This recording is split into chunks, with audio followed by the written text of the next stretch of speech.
লম্বা সময় ধরে চোটের কারণে মাঠের বাইরে নেইমার জুনিয়র। সে লম্বা সময়টা সম্ভবত আরো লম্বা হতে যাচ্ছে। চোটের সঙ্গে নেইমারের এই বন্ধুত্বের শেষটা কবে হয় সেটাই এখন দেখার বিষয়। ব্রাজিলিয়ান এই তারকা শিগগিরই ফেরার কোনো সম্ভাবনাও এখন আর দেখছেন না Al Hilal coach Jorge Jesus.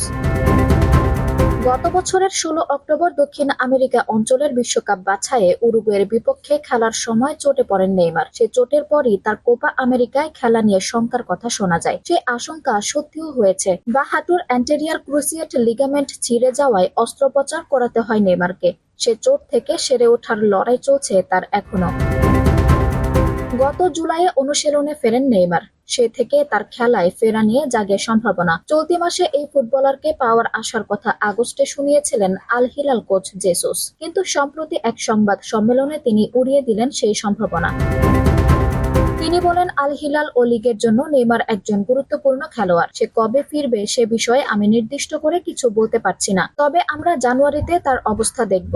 Saudi pro লিগের দ্বিতীয় ভাগের জন্য আগামী জানুয়ারিতে নেইমারকে নিবন্ধন করাতে পারে আল হিলাল। ২০২৫ সালের আগস্ট পর্যন্ত নেইমারের সঙ্গে চুক্তি রয়েছে আল হিলালের।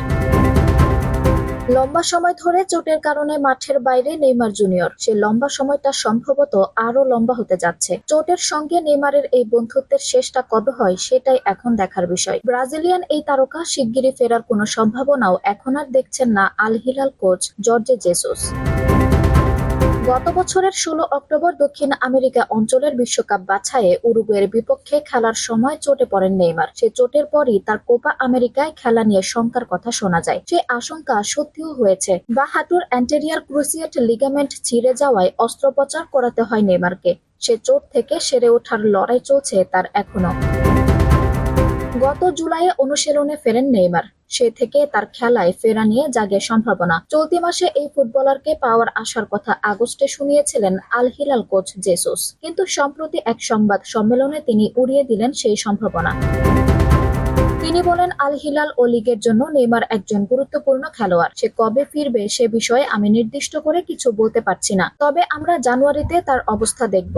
সৌদি প্রো লিগের দ্বিতীয় ভাগের জন্য আগামী জানুয়ারিতে নেইমারকে নিবন্ধন করাতে পারে আল হিলাল। ২০২৫ সালের আগস্ট পর্যন্ত নেইমারের সঙ্গে চুক্তি রয়েছে আল হিলালের। আঞ্জুম হক আরবি, টাইম নিউজ ডেস্ক।